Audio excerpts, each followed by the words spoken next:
Hey guys, Roman Reaper here.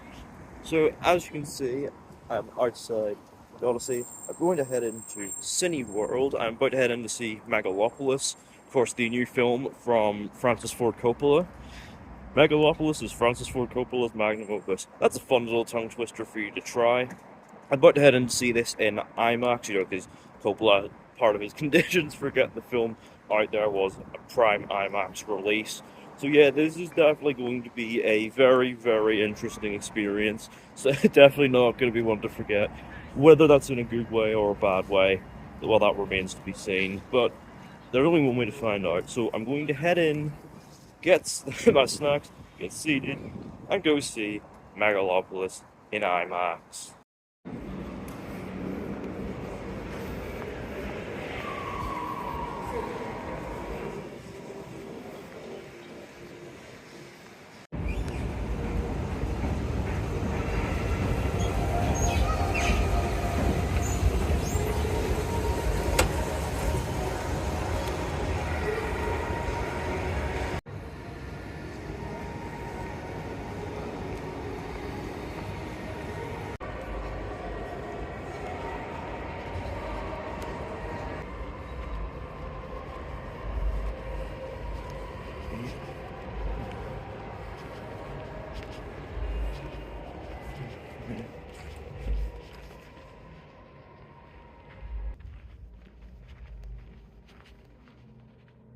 So yeah, I've got my popcorn here, Pepsi, Sunday bundle offer, ready to see how the hell they're going to do that live actor scene.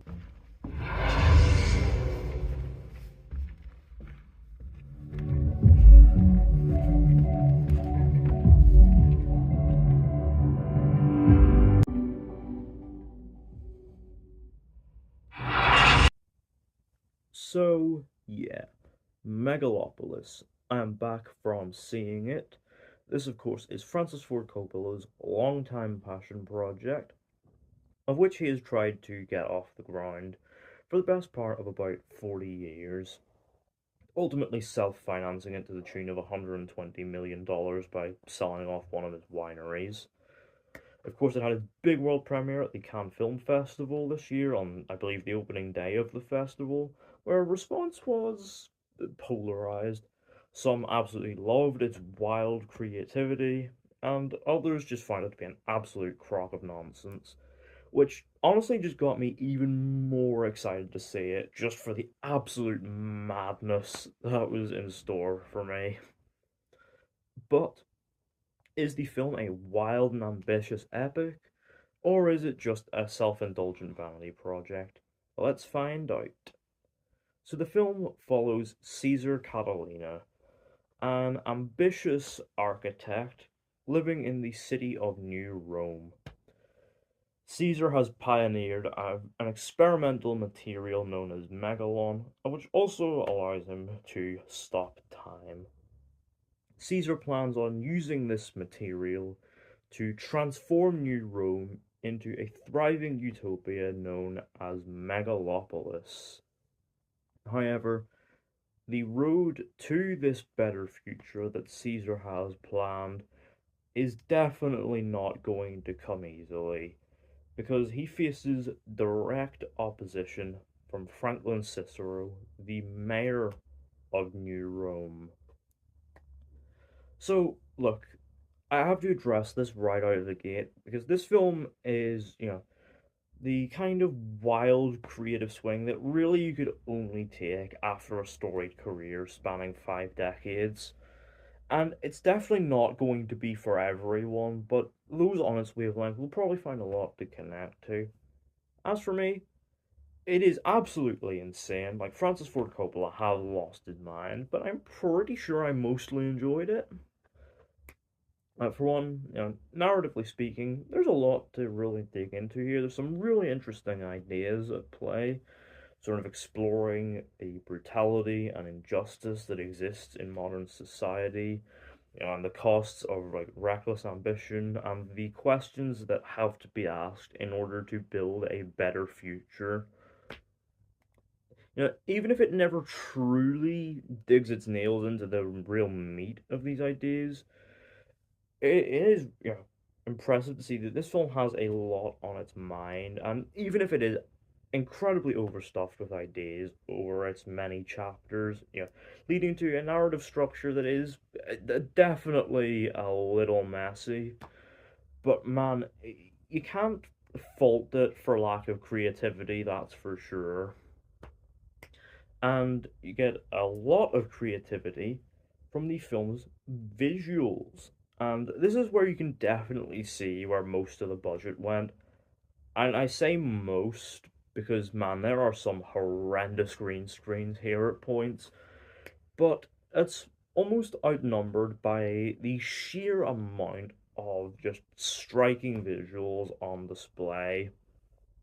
Whether it be like images of like silhouettes projected across buildings, or like images of statues falling, or even these like wild hallucinations that Caesar experiences, or like a snow globe moment at one point.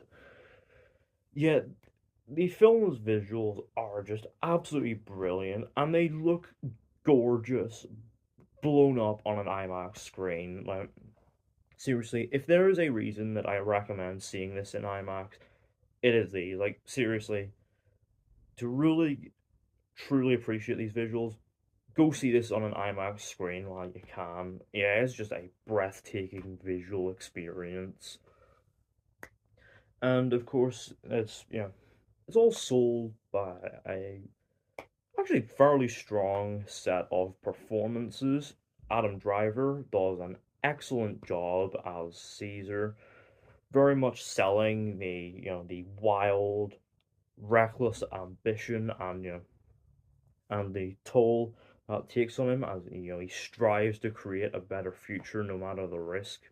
He does a brilliant job with it, and I really enjoyed seeing his relationship with Julia, played by Natalie Emmanuel, and their little dynamic I thought was really lovely. And I think Emmanuel does a good job as Julia. She's a woman very much torn between her love for Caesar and her loyalty to her father, Franklin, played by Giancarlo Esposito. He's a very much, a charismatic figure of power and authority, who very much, fights for, the world that, he believes in, and, very much trying to shut down Caesar. Yeah, he does a really good job. You've also got Aubrey Plaza as Wild Platinum, character name of the year, by the way.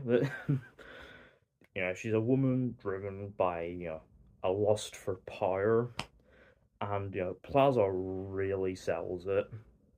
You also have Shia LaBeouf prancing and preening his way through the screen as Caesar's idiotic cousin Claudio, who is very much misguided in his pursuit for power. He's so obnoxious, but Shia LaBeouf plays it really well. You've also got John Voight as Hamilton Crassus, Caesar's uncle, who's a powerful, wealthy man who's also a pawn to a high-powered game of chess being played behind his back.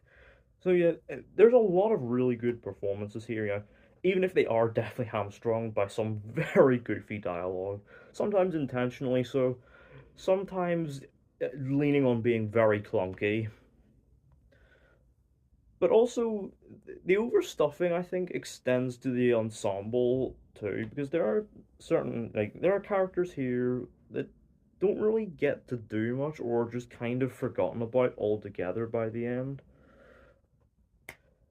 But, by and large, they are incredibly compelling to watch, and they're all very well acted. And as the narrative builds with, all these like power moves at play, it carries right through to the final act, which, I think by the time it rolls around, many will probably have checked out due to just the sheer amount of weirdness on display. Yeah, including the whole live actor thing, which I think my screening just handled by doing a voiceover, which I think will be the case for many.